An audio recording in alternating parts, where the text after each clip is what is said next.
Bon, on est d'accord, c'est pas facile d'avoir toujours de nouvelles idées d'activités pour nos enfants. Du coup, dans cette vidéo, je voulais partager avec vous les 5 jeux incontournables depuis des mois et des mois avec mes 2 enfants, Léo et Gaël, qui ont 2 ans et demi et 6 ans. Et je suis sûre que ces 5 idées de jeux vont aussi plaire à vos enfants. Du coup, c'est parti, je vous les montre tout de suite dans cette vidéo. Le premier, c'est celui-ci, c'est le corps humain, inspiré de la pédagogie Montessori. Je dis bien inspiré parce que c'est pas un matériel officiel de la pédagogie Montessori, mais il s'en inspire et il s'en inspire plutôt bien. Et c'est Clément Tony qui fait ça. C'est un matériel pour les enfants de 3 à 6 ans, c'est ce qui est marqué sur la boîte. Ce jeu va enseigner à nos enfants comment est fait le corps humain en partant de l'extérieur du corps, donc ce qu'on voit, la peau, et en allant vers l'intérieur, donc de la peau, ensuite on passe aux muscles, ensuite le squelette et ensuite les organes, donc de l'extérieur vers l'intérieur. Et notre enfant doit recomposer chacun de ces 4 corps humains sous différentes formes avec différents petits éléments qu'il vient assembler les uns aux autres sur une silhouette de base. Et puis ensuite, il y a 30 cartes avec les mots qu'il doit placer une fois qu'il a reconstitué le corps. Donc je vous montre le corps que notre enfant doit recomposer, élément par élément. Ensuite, il assemble les mots sur le côté du corps. Et puis ensuite, il peut faire les muscles en suivant le même principe. Ensuite, le squelette. Et ensuite, le dernier, ce sont les organes. Je vous montre par exemple les organes, ce que ça donne. Ça lui apporte aussi beaucoup de vocabulaire, évidemment, puisqu'il va pouvoir nommer chaque organe du corps humain, le foie, la rate, l'estomac, l'intestin, le cœur, etc., etc. Donc, comme pour tout le matériel Montessori, on part de ce que l'enfant connaît, de la réalité, de ce qu'il peut voir, de ce qui est palpable, de ce qu'il sait déjà, c'est-à-dire la vue externe du corps, pour aller ensuite travailler avec des images et vers quelque chose, des représentations, des choses qu'il ne connaît pas. Donc les muscles, le squelette, les organes. Et puis ensuite, d'ailleurs, on revient toujours à la réalité pour permettre à l'enfant de reconnaître ce qu'il a appris. Donc de faire le lien entre les deux. Le deuxième jeu que je voulais vous montrer, c'est celui-ci.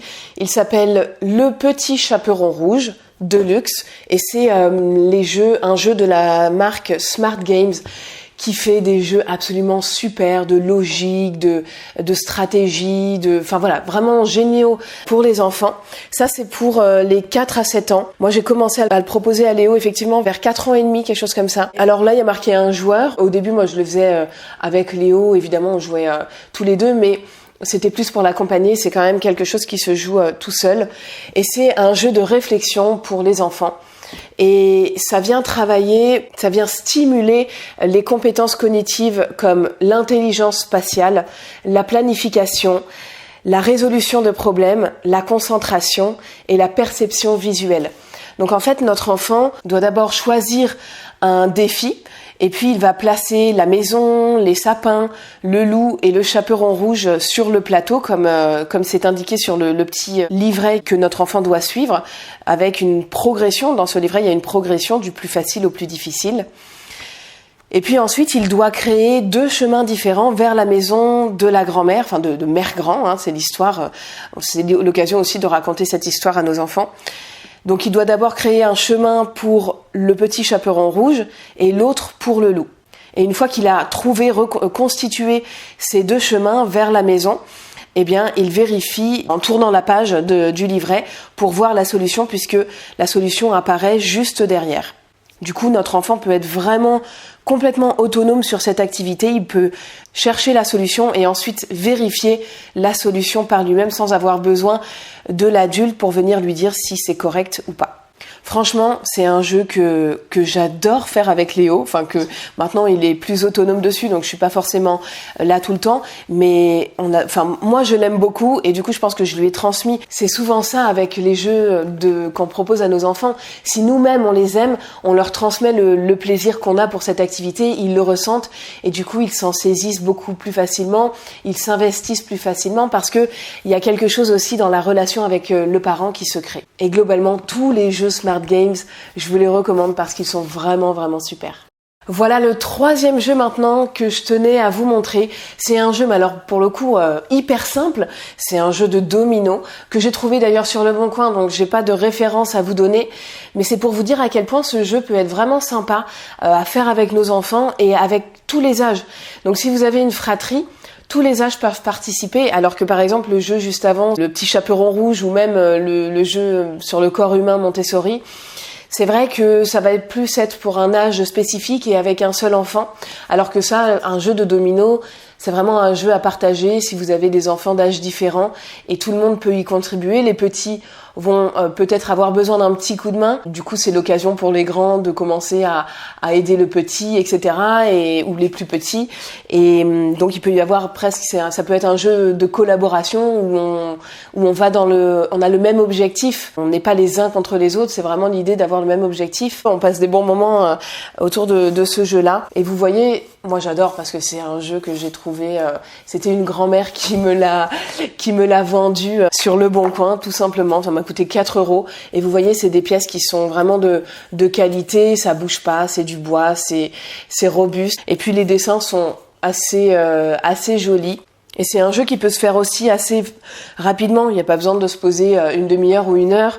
On peut, une partie dure 10-15 minutes. Après, on peut refaire évidemment, et ça peut durer jusqu'à une heure si on en refait plusieurs. Mais voilà, si on n'a pas forcément énormément de temps, on a 10-15 minutes, c'est un temps de qualité qu'on passe ensemble.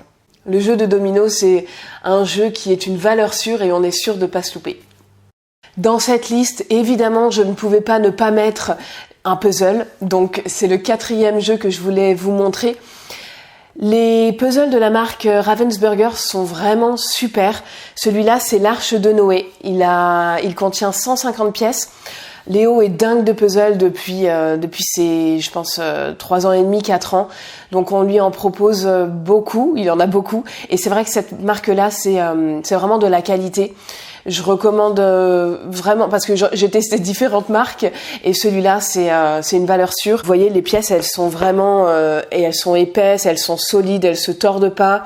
Et puis les dessins sont très beaux, réalistes, précis et vraiment il y a des belles couleurs en plus sur ce puzzle-là. Je trouve que les couleurs sont vraiment belles. Il est pas évident et il est vraiment pas évident à faire. Donc ça demande beaucoup de concentration à l'enfant.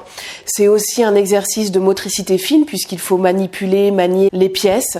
C'est un travail évidemment d'observation, de patience, de concentration comme je disais. Ça apaise vraiment les enfants, ça les pousse à se poser, à se canaliser, à rester patients pour arriver à faire l'activité. Et puis il y a un vrai objectif à la fin, c'est que le puzzle soit vraiment complet. Il a envie d'aller jusqu'au bout et c'est ce qui le pousse à se montrer persévérant. Au début, évidemment, on était à côté de lui et on l'aidait dans la façon d'organiser les différentes séquences de la fabrication d'un puzzle. Donc on lui montrait qu'au début, la première chose qu'on fait, on ouvre la boîte et puis on retourne toutes les pièces qu'on étale sur la table parce qu'au début, les enfants ont juste envie de prendre les pièces sans forcément penser à toutes les retourner. Et leur montrer ensuite qu'on peut éventuellement regrouper les pièces par couleur ou par zone. Par exemple, là, on disait à Léo, regarde, essaye de regrouper les pièces marron qui constituent le bateau. Essaye de rassembler plutôt les pièces jaunes, tu sais que ce sera de ce côté-là du bateau. De rassembler pareil les pièces de la mer qui seront en dessous ensuite. Pour faciliter le travail ensuite d'assemblage parce que sinon tout est mélangé et la tâche est un petit peu plus complexe pour notre enfant. Donc on essaye de lui donner des astuces comme ça, une méthode pour faciliter son exercice et son travail pour constituer le puzzle. Et puis à la fin, quand le puzzle est fait, on peut apporter du vocabulaire à l'enfant en venant nommer chaque animal. Il y a le zèbre, le panda, l'éléphant, le perroquet, les perruches. Enfin, il y a un paresseux. Il y a un toucan. Donc ça apporte vraiment beaucoup de vocabulaire à l'enfant. On peut même venir inventer des histoires, imaginer des histoires autour de ce puzzle. Pourquoi pas raconter la vraie histoire de l'Arche de Noé si c'est une volonté de votre part. Enfin, il y a de quoi faire autour du puzzle une fois qu'il est constitué. C'est pas seulement un exercice de fabrication du puzzle, c'est vraiment aussi après de se raconter des histoires, d'apporter du vocabulaire, etc., etc. Et enfin, le dernier jeu, ou plutôt la dernière activité pour nos enfants, qui est complètement incontournable chez nous, ce sont les histoires audio. Alors pour le coup, on a vraiment 2 fans. Léo peut y passer, mon plus grand du coup, une demi-heure, 1 heure, 1h30, voire 2 heures à écouter des histoires audio. Gaël commence à rester posé plus longtemps, mais voilà, il a 2 ans et demi, donc au bout de 1 ou 2 histoires, il passe à autre chose. Mais Léo, ça peut vraiment durer longtemps. Et alors on utilise différents supports. On a le smartphone. Et on a l'application du coup Spotify sur nos smartphones. Et on peut écouter, donc vous pouvez taper, si vous avez Spotify, Histoire pour les oreilles ou bien Histoire de l'école des loisirs. Il y a des histoires à foison qui se renouvellent, je crois d'ailleurs, même si nos enfants aiment bien écouter, réécouter plein de fois les mêmes histoires pour vraiment... Ils aiment, ils les voient sous un angle différent, et puis voilà, ils aiment ça. Ça a aussi créé un repère en eux. Et donc on utilise, pour que notre enfant ait pas forcément le smartphone en main et ou soit collé au smartphone ou au son du smartphone pour écouter, pour éviter ça quoi. On a une petite enceinte comme ça, donc on envoie le son du smartphone sur l'enceinte et ils mettent l'enceinte entre eux et puis ils écoutent comme ça tous les deux. Et puis en plus celle-là elle est hyper robuste, donc je vous invite à essayer de choisir une enceinte robuste pour qu'ils puissent la voir et éventuellement ça peut tomber. Elle peut prendre des coups sans que ça pose problème en l'occurrence. Après un autre support c'est la Looney. J'avais déjà fait une vidéo, alors là pour le coup l'enfant peut choisir son histoire, c'est lui qui fabrique son histoire en choisissant les différents éléments de l'histoire, les personnages, les objets, les lieux, etc. où vont se dérouler chaque histoire. Et là-dessus, c'est pareil, ils sont vraiment hyper autonomes. Alors j'avais fait déjà une vidéo sur la Looney où je vous expliquais vraiment le fonctionnement. Vous pouvez aller la voir si vous tapez dans YouTube Horizon Famille Looney, vous allez tomber dessus, c'est sûr, et vous allez avoir du coup toutes les infos là-dessus.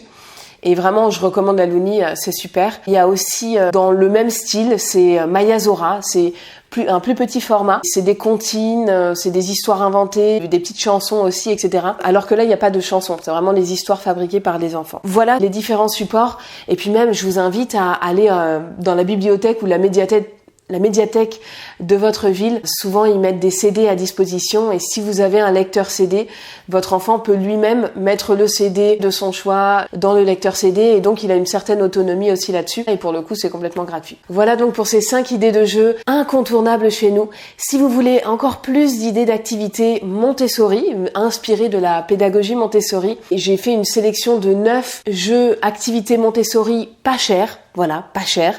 C'était une volonté de ma part pour que Montessori puisse être accessible au plus grand nombre. Et donc, vous pouvez cliquer sur le lien qui se trouve autour de cette vidéo pour pouvoir consulter cette liste et avoir encore plus d'idées d'activités. Sur ce, je vous souhaite une excellente journée. Je vous donne rendez-vous mercredi prochain.